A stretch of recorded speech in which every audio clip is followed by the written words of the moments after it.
बिस्मिल्लाहिर्रहमानिर्रहीम। अस्सलाम वालेकुम। औकात टीवी में खुश आमदीद। मैं हूं अब्दुल जब्बार अंसारी। मैं इस वक्त रेडियो पाकिस्तान इस्लामाबाद के स्टूडियोज़ में मौजूद हूं और मेरे साथ आज मेरी मेहमान हैं मोहतरमा हमीदा बेगम। आप 2015 से रेडियो पाकिस्तान में खिदमत सर अंजाम दे रही हैं, मारूफ ब्रॉडकास्टर हैं। अस्सलाम वालेकुम मैडम। वालेकुम अस्सलाम। कैसी हैं आप? अल्लाह का शुक्र, दुआएं आपकी।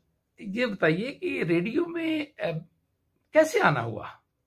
रेडियो में मैं जो है तो इस तरह से आई हूँ कि पहले मैंने एपीपी में इंटर्नशिप की थी जब मैं एमएससी कर रही थी।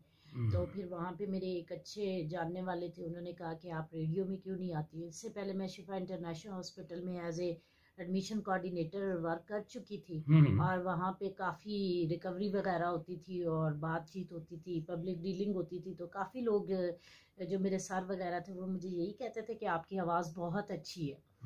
तो बड़ी तारीफ करते थे। तो मैं जो है ना कहती थी कि बस इन्होंने मुझसे काम लेना है। शायद झूठी तारीफ कर रहे हैं शायद इसलिए। अच्छा। लेकिन वहां पे भी काफी मेरे जो कस्टमर थे, जब मैं रिकवरी करती थी तो वो आ जाते थे मुझे देखने के लिए कि भाई कोई कौन लड़की बात कर रही है। अच्छा अच्छा। हालांकि मुझे अपनी आवाज इतनी ज्यादा पसंद नहीं है, मैं अच्छा। जाती तौर पे, लेकिन लोग कहते हैं कि आपकी आवाज बहुत अच्छी है। बंदे को खुद अपनी सलाहियत का नहीं पता होता। जी जी।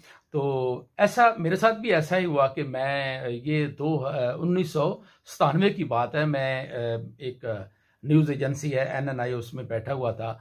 तो वहाँ हमारे दोस्त हैं, सीनियर साहब हैं मतीउल्लाह जान। तो मैं अपने दोस्तों के साथ ऐसे गपशप कर रहा था तो उन्होंने आवाज़ दी मुझे कि इधर आओ, मेरी बात सुनो। मैं किया, कहते पता है आपको आपकी आवाज़ रेडियो की आवाज़ है? मैंने कहा जी मुझे तो नहीं पता। तो कहते नहीं, आपकी आवाज़ अच्छी है तो आप रेडियो में जाएं, अपना ऑडिशन दें। मैडम मैं 97 में आया तो उस वक्त यहाँ मरहूम अख्तर मिर्ज़ा साहब, उन्होंने मेरा ऑडिशन लिया। तो पता चला कि वाकई मेरी आवाज़ अच्छी है। मुझे लेटर दिया, तब से मैं खिदमत सर अंजाम दे रहा हूँ।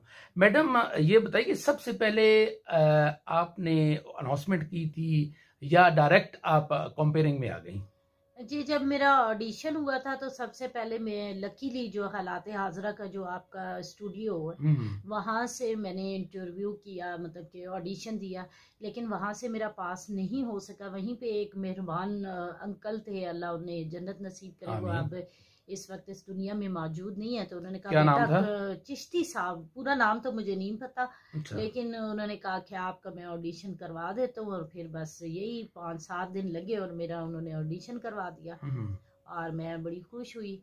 क्योंकि मैं रेडियो के साथ साथ मैं रेडियो में एक और काम से भी आई थी, एज ए एडिटर मैं जो है ना काम करना चाहती थी।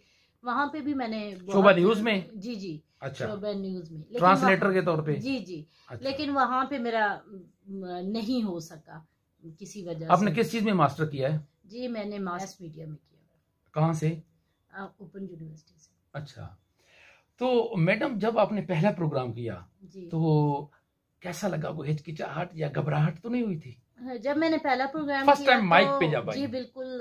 फर्स्ट टाइम जब मैं माइक पे आई थी तो मुझे कॉन्फिडेंस तो खुद में बहुत ज़्यादा था। उसकी वजह ये थी कि मैंने बहुत लोगों से बातचीत करना और ये वो, तो इस वजह से मुझे माइक का वो खौफ नहीं था। हाँ अलबत्ता ये थोड़ा होता था कि जब प्रोड्यूसर मेरे पास बैठा हुआ होता था तो मुझसे कुछ बातें जो है वो नहीं हो पाती थी। वो जरा प्रेशर होता है ना थोड़ा सा। तो वो मुझे अभी भी मतलब कि झिझक होती है कि जब भी प्रोड्यूसर आता है तो मुझे थोड़ा सा ना, मतलब आप कहती हैं कि जब प्रोग्राम करें आप कोई ना पास बैठा हो। हाँ ये है।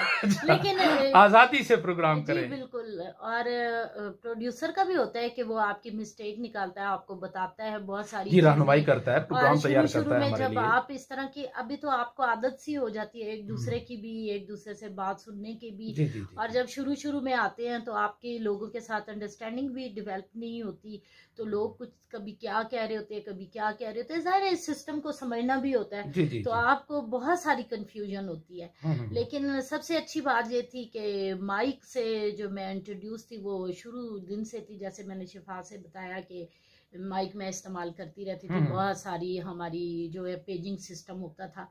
और आप भी माशाल्लाह शिफा में चक्कर लगा होगा, आपको पता होगा। तो ये था कि मुझे इसका खौफ नहीं था, बल्कि जब मैडम फौजिया हमारी हुआ करती थी एक्सटर्नल सर्विस में, तो उन्होंने जब इंटरव्यू लिया तो उन्होंने कहा कि बेटे आपने घड़ी का जो है ना बहुत ज्यादा ख्याल रखना है। जी जी जी। तो स्टूडियो में घड़ी लगी तो का प्रोग्राम से बड़ा अमल दखल होता है, क्योंकि हमने एक एक सेकंड को कवर करना होता है। जी जी, न्यूज का आपने बहुत ज्यादा ध्यान रखना है। तो फिर मैंने कोशिश की, अल्हम्दुलिल्लाह, अल्लाह का शुक्र है कि अल्लाह ने मुझे कामयाब किया। मैडम कभी गलती पर प्रोड्यूसर ने कोई डांटा वगैरह तो नहीं कभी? डांटते हैं और बताते भी है, लेकिन अब एक हम जैसे रेडियो का पहले म्यार सुनते थे या बताते थे कि भाई टीचर होते थे वो आपको डांटते थे, स्टूडियो से बाहर निकाल देते थे, आपको पनिशमेंट करते थे। अब थोड़ा इस तरह का माहौल नहीं, अब ऐसा, हाँ ऐसा नहीं है, बिल्कुल रहनुमाई की जाती है। हमारे जो प्रोग्राम है उनकी बेहतरी में हमारे जो सीनियर हैं उनका बहुत बड़ा किरदार है। अब जब मैं इसमें प्रोग्राम करता हूं तो हमारे सीनियर जो सुन रहे होते हैं, कभी कभार इंसान है, गलती का पुतला है, तो वो हमारी रहनुमाई करते रहते हैं। तो आप इस रेडियो के अलावा भी कोई मसरूफियत है आपकी? जी, मैं कुछ अर्सा तक F7 में जॉब करती रही हूँ, और बैरिस्टर साहब थे मेरे, नून साहब, और कुछ मैं नाम क्या था पूरा? शाहनवाज नून साहब। अच्छा। उनके साथ मैंने कुछ अरसा काम किया, फिर जो है तो मैंने उनके साथ में फिर काम नहीं कर सकी, कुछ वजूहात की बिना पे। लेकिन ये है कि मेरा एक्सपीरियंस बहुत ज्यादा है। अच्छा। मुझे न्यूज रीडिंग का भी बहुत शौक है, लेकिन फिर वहाँ पे नहीं हो सका। फिर वहीं पे एक चिश्ती साहब बैठे हुए थे, उन्होंने कहा बेटा आपको कोई भी हेल्प की जरूरत हो तो मैं आपका काम करवा देता हूँ। तो फिर ये था कि 5-7 दिन में मेरा यहाँ पे ऑडिशन हुआ आलमी सर्विस में, तो फिर अल्लाह ने करम किया। तो अच्छा मैडम, आपका ताल्लुक पाकिस्तान के किस खूबसूरत इलाके से है? जी, मेरा पाकिस्तान के खूबसूरत शहर सरगोदा से। शाहीनों का शहर? जी। अच्छा, वहाँ आप शहर से बिलोंग करती हैं किसी गांव से? जी, गांव से। क्या नाम है आपके गांव का? चासचक शुमाली। तो जब आप गांव जाते हैं तो क्या तासुरात होते हैं लोगों के आपको मिलके? जी, लोगों के भी बहुत अच्छे होते हैं। सबसे पहले तो मैं खुद बहुत गांव को लाइक करती हूँ, उनका जो रहन सहन है बहुत ही सादा है, और लोग भी बहुत ज़्यादा सादा मिजाज हैं और बहुत प्यार करने वाले हैं, बहुत चाहने वाले हैं। और जब अपनी मिट्टी की खुशबू की तो क्या ही बात है, क्या कहने हैं। यहाँ पे भी इस्लामाबाद में भी सेटल हुए हमें तकरीबन 45 साल का अरसा जो है वो गुजर चुका है। यहाँ पे भी अल्लाह ने बहुत इज्जत दी है, मकाम दिया, लोग प्यार करने वाले हैं, चाहने वाले हैं, और कामयाबियाँ भी मिली हैं। लेकिन जो गांव की बात है ना, वहाँ बहुत ही मज़ा आता है, सुकून मिलता है, और एक अजीब सी जब आप अपने उस जगह पे जाते हैं तो सुकून मिलता है। गांव की, शहरों की अपनी अपनी रिवायात हैं मैडम। आज भी हम गांव में जाते हैं, मेरा खुद बिहाड़ी से चक नंबर 30 WB मेरा गांव है जी। तो आज भी गांव में जाते हैं तो वहां एक तरतीब एक ऐसी बनी हुई है कि ईशा की नमाज के बाद मोस्टली लोग सो जाते हैं। जी बिल्कुल। और शहरों में यकीन जानिए कि 12 रूटीन है, 12 बज जाते हैं, नींद नहीं आती। एक लाइफ स्टाइल इस तरह का बना हुआ है।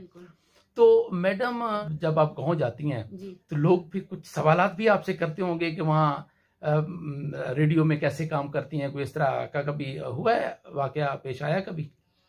नहीं, रेडियो का तो इतना ज्यादा लोगों को नहीं मालूम, और प्रोग्राम नहीं सुनते गांव के लोग। ज्यादातर जो मेरी कजन वगैरह हैं, जो मेरी दोस्तें हैं, वो यही कहती हैं कि तुम न्यूज की तरफ क्यों नहीं आती। तो मैंने कहा मैंने ट्राई बहुत किया है, लेकिन जाहिरी सी बात है ये एक बहुत मुश्किल काम भी है, और ऑडिशन भी बड़ा मुश्किल से होता है। आप तो खुद रेडियो से वाबस्ता है। जी जी, मैं खबरें भी पढ़ता हूँ। तो बस यही है, लेकिन सब जो कोशिश करते हैं, और रेडियो का नाम लो ना तो लोगों के जहन में होता है अच्छा आप खबरें पढ़ते हैं। अच्छा अच्छा अच्छा। तो ये सवाल अक्सर मेरे से होता है। अच्छा अच्छा। तो मैडम जब आपने पहली दफा माइक का सामना किया तो क्या मतलब घबराहट थी, हिचकिचाहट थी, या क्या महसूस कर रही थी आप? नहीं, माइक से तो मुझे कोई प्रॉब्लम नहीं था, क्योंकि माइक मैं पहले भी इस्तेमाल कर चुकी थी, और शिफा इंटरनेशनल में हमारा पेजिंग सिस्टम होता था, और काफ़ी दफ़ा HR से हमारी ख़वातीन आती थी जो हमारी ट्रेनिंग करती थी, तो उनको भी मेरी वॉइस बहुत पसंद थी, स्टाइल मेरा बहुत ज़्यादा पसंद था। तो इसलिए मुझे माइक से कोई प्रॉब्लम नहीं था, लेकिन थोड़ा सा मुझे घबराहट इस बात से होती थी कि जब न्यूज़ देनी होती थी, सेकंड्स वगैरह का जो था वो मसला जो आता था तो परेशानी होती थी। और आपको पता है कि सेकंड्स पलक झपकते जो है ना वो निकल जाते हैं। और वैसे भी मुझे ना ये जो सेकंड्स वाली घड़ी है, डिजिटल घड़ी जो नहीं है, तो फिर जरा देखने में भी प्रॉब्लम होता था। आपको पता है बहुत सारे लोग इस घड़ी को फॉलो नहीं कर सकते। जी जी जी जी, ऐसे ही तो ये प्रॉब्लम होता था। अदरवाइज अल्हम्दुलिल्लाह कोई प्रॉब्लम नहीं हुआ। आप मास्टर डिग्री होल्डर हैं जी। बड़े अच्छे इदारे से मुंसलिक हैं, शादी अभी तक क्यों नहीं की आपने? सर शादी का ऐसा नहीं है कि मैंने प्लान नहीं किया, बस कुछ प्लानिंग आप करते हैं और कुछ रब करता है। बिल्कुल, तो बहुत खूबसूरत बस बात है। अगर अल्लाह का हुक्म हुआ तो इंशाल्लाह जरूर करेंगे। जी जी जी जी, अल्लाह, हमारी दुआ है अल्लाह ताला आपको जिंदगी का बहुत अच्छा साथी दे। आमीन। तो मैडम आप लोग कितने बहन भाई हैं? हम 5 बहनें हैं और 1 भाई है मेरा। तो बाकी बहन भाई क्या करते हैं? बाकी बहन भाई माशाल्लाह सब पढ़े लिखे हैं। सबसे जो बड़ी सिस्टर है वो मैरिड है, उसके बाद भाई भी मैरिड है, बहन भी मैरिड है। मतलब कि 3 बहन भाई मैरिड हैं और 3 ही हम लोग जो है ना रह गए हैं।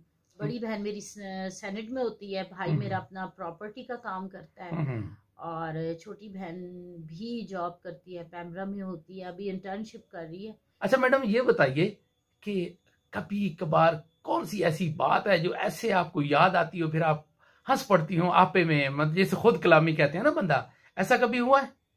जी ऐसा कई दफ़ा हुआ है, लेकिन सबसे ज़्यादा एक वाकया शेयर करती चलूँ कि हम तीनों बहनें जा रही थी।